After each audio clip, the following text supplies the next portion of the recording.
Yo, kamusta kayo mga friends ko malulupit? Long time no see. No see balasi.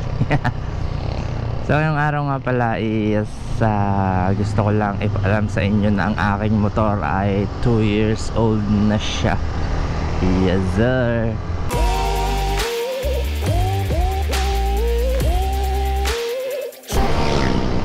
Two years na ang motor ko, so i-review natin. Bara ba ng ambon, sobrang nipis. Nipis ng ambon. Oh no. Yan, i-review natin ang aking motor.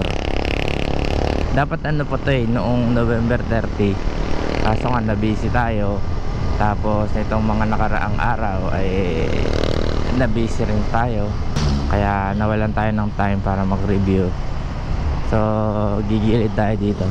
Dito tayo. Dito natin i-review. Hindi na lagi nag-vlog eh. So wag na nating i-review ang kaha niya, ang pairings niya, kasi bago yan eh. Bagong palit yan eh. Yan siya. So sa 2 taon, yung isa kasi ano na eh, madaming gas-gas. Tapos halos nag-fade na rin yung pagka-itim niya. Lagi kasi naiinitan, nauulanan. Mahirap kasi yung ganun. Gato na yung pintura. Yun yung 2 years na kaha. Tapos dito tayo mag-proceed sa mga stock parts. So ano ba unahin natin? Yung remote. Unahin natin yung remote kasi napalitan ko na to ng battery. Diba last time yung battery ko is, yung remote ko is nagbi-blink-blink na dun sa panel. So pinalitan ko ng battery. Tingnan natin kung yung response niya is ganun pa rin, yung answer box niya. Tingnan natin. 1, 2, 3. So halos wala pa rin naman siyang delay, o kasi napalitan ko ng remote. Pero nung mga nakaraan, noong mahina yung remote niya, nagbi-blink-blink lang naman siya. Pero yung answer box niya ganito pa din.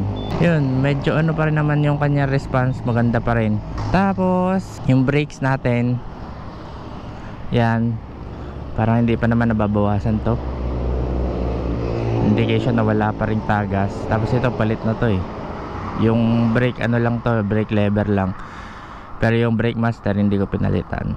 Tapos next is itong brake disc nya. Sa una, medyo may kayod na oh. Malalim-lalim na to, pero ang kapal pa oh. Napakakapal pa. Matagal pa ang buhay nito. Yan. Tapos yung mags ko, kahit ilang beses na siya nalulubak yan, sobrang tibay pa. Madaming beses na itong nalulubak ng todo. Tapos itong gulong ko medyo manipis na oh. Medyo manipis na yung gulong ko. Medyo makapal na yung ano niya, kasi lumalambot na rin halos. Medyo makapal na yung kanyang tama sa kalsada. Yan. And then yung shock feeling ko kailangan ng ipatono kasi sobrang lalim na. Ewan ko kung normal lang to, hindi ko alam kung normal lang to na hanggang dito yung sagad niya, pero parang hindi kasi ang lalim niya no. Masyado siyang malalim, kaya feeling ko kailangan na natin yan ipatono talaga. Tapos yung ball race niya, hindi ko alam kung ano dito eh. May kanto na siya eh. Yan oh. Kumakanto na siya. Tapos lagi siyang paparoon no. May kabig. Oh. Kahit doon mo siya iliko, dito siya pumupunta. Oh, di ba? Tingnan niyo. Wala. Yan oh. So, ay iliko mo siya sa kaliwa, sa kanan pa rin siya pumupunta. Yun yung isang problema dito, nagkakabig na siya. So kailangan nating pakalikot yung leeg niyan ulit, palit ball race, ganun. Tapos yung pipe, hindi ko may papakita sa inyo yung pipe eh. Naka-belly pan ako eh, kulay brown na yan. Yung elbow. Tapos ano pa, Ito, okay pa naman tong foot peg, hindi pa gumaganon yung nakaganon. Sobrang ano pa din, sobrang tigas pa din ito. Kaso maganit na, kailangan lagyan ng langis. Hanip na yan, napapagod ako ah. Tapos itong fluid, palit naman to. Palit na to, nagpalit niya ako ng brake master. Tapos itong stock pipe natin ay meron lang siyang mga konting gas-gas. Kasi ito yung nabaligtad ako. Tapos itong brake disc sa likod, ito halos wala pa tong ano eh, tama. Oh, kasi hindi ko naman siya madalas ginagamit, wala pa siyang tama. Tapos itong brake caliper, okay pa naman yan, malakas pa pumreno. Tapos itong gulong niya sa likod, yung mags, solid pa rin yan, wala pa rin yan tama, wala pa rin bengkong, tuwid na tuwid pa rin yan. Oh, di ba? Tapos yung gulong niya is manipis na. Kitang-kita nyo naman oh.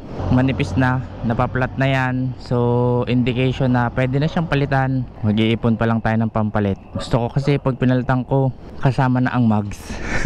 Yan, tapos itong ano naman, palit na to. Itong sprocket set, palit naman na yan. Ayan ay 48 na yung size. Tapos itong swing arm, napakatibay pa.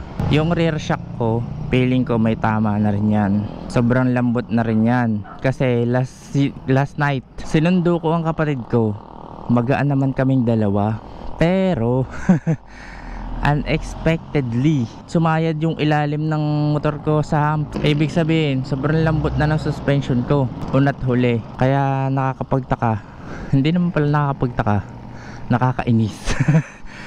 So yun, ano pa ba, dito na tayo sa mga ano, sa mga electricals. So ito, keyless knob natin, tuk, diba? Tapos on. Yan, 7:03 ng umaga.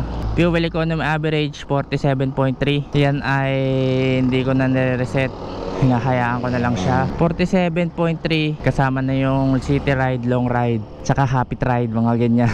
Happy ride. So nung nakaraan, bago ako magpalit ng sprocket set, 47.0 lang yan. So ngayon naging 47.3 na siya. Ibig sabihin medyo mas matipid ng konti ang bagong sprocket set, 48. Then yeah, average speed ko 26. Odo 20,666. In 2 years 20k odo pa lang ang ating motor. Napakabata pa para sa 2 taon na motor, no? Then trip 1 1,622. Kailangan na natin magpa-change oil. And then trip 2 2,042. So 1k odo na lang. Pwede na ulit tayo maglagay ng P-cleaner, carbon cleaner. Buhayin natin ang makina. Ito naman tayo sa switch. Unahin natin itong kill switch. So yun, yung starter nya gumana naman. Kill switch, okay, goods. Tapos hazard light.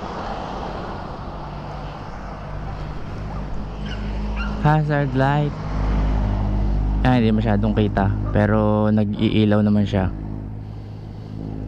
Tapos dito sa likod, okay pa naman. And then starter nga, yan. Tapos itong high beam,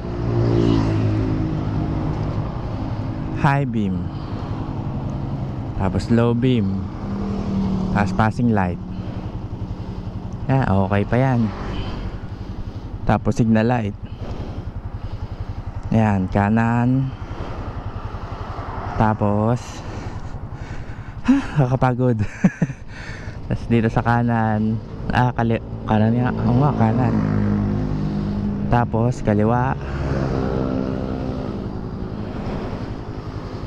Kita nyo ba? Yan, ilaw yan. Tapos dito sa kaliwa, yan. Tapos itong busina, yan, yun pa lang naman na napapagawa ko sa ano sa wirings nya, busina. Yun pa lang ang kinabit kong hindi stock dito sa wiring, sa pagwa-wirings nya. And then pakinggan natin yung makina, mga friends. Ito yung tunog ng makina niya after 2 years. Yan, medyo maingay lang dito, gawa na sa highway ako.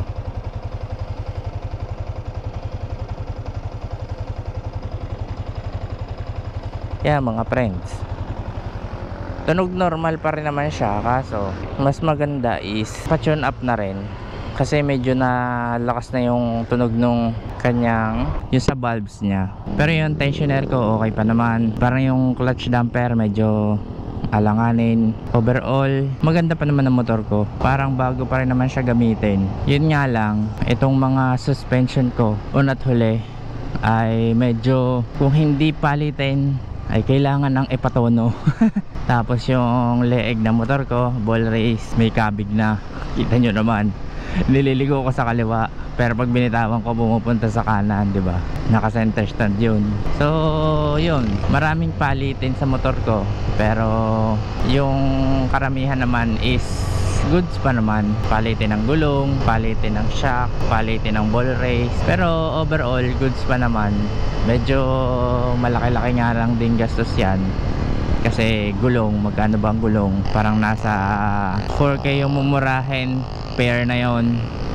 Tapos ang medyo mamahalin is nasa 8K, pair na rin yon. So sa performance naman, eto, parang wala naman halos nagbabago sa performance niya. Ganun pa rin naman, easy 100 pa rin naman sa kanya. Tapos medyo lumakas siya ng konti kasi gawa ng aking 1448 sprocket set, di ba? So okay pa rin naman yung performance niya. Satisfied pa rin naman ako sa performance. Yun nga lang, medyo umiingay-ingay na yung mga valves niya. Ito yun ang balita ako sa motor ko. Medyo madami-dami tayong palitin, pero goods lang yan. Nakakatuwa kasi matagal din natin siya napakinabangan, 2 years and counting ba. Kasi ngayon goods na goods pa rin naman siya. Ang sarap pa rin niya gamitin. Napaka smooth pa rin ng takbo ng motor ko kasi alaga nga sa change oil. Ang gamit ko nga palang langis, para sa mga magtatanong, baka may magtatanong, is Shell Advance Ultra 10W40. Yan, yung kulay gray yung lalagyanan. Overall napakaganda pa ng motor ko. At ayun nga, nakapagpalit tayo ng kaha, kaya hindi na natin i-review yung kaha. Itong kaha na to is parang 1 month pa lang, wala pa. Parang wala pang 1 month to. Maganda naman, maganda pa naman. Okay pa naman. Yun nga lang, may mga kailangan tayong ingatang daan kasi yung iba nating components medyo palyado na, kung ganun term yung pinaka ano tawag doon. Basta yun, siya yung pinaka anong term, medyo palyado na. So yun mga friends, yun lang naman yung update ko dito sa aking motor. At kung nagustuhan mo tong content na to at gusto mong kung gusto mong updated ka sa aking motor, mag-subscribe ka na para mag-notify sa'yo yung i-upload natin every time na mag-upload tayo. Ay nako, napagod ako dun kakalakad. Yun nga pala, bumili nga pala ako ng bagong helmet mga friends. Yan, Spider na Corsa. Kita nyo ba dito? Yan, bumili akong bagong helmet, regalo sa akin, kaya bumili akong bago.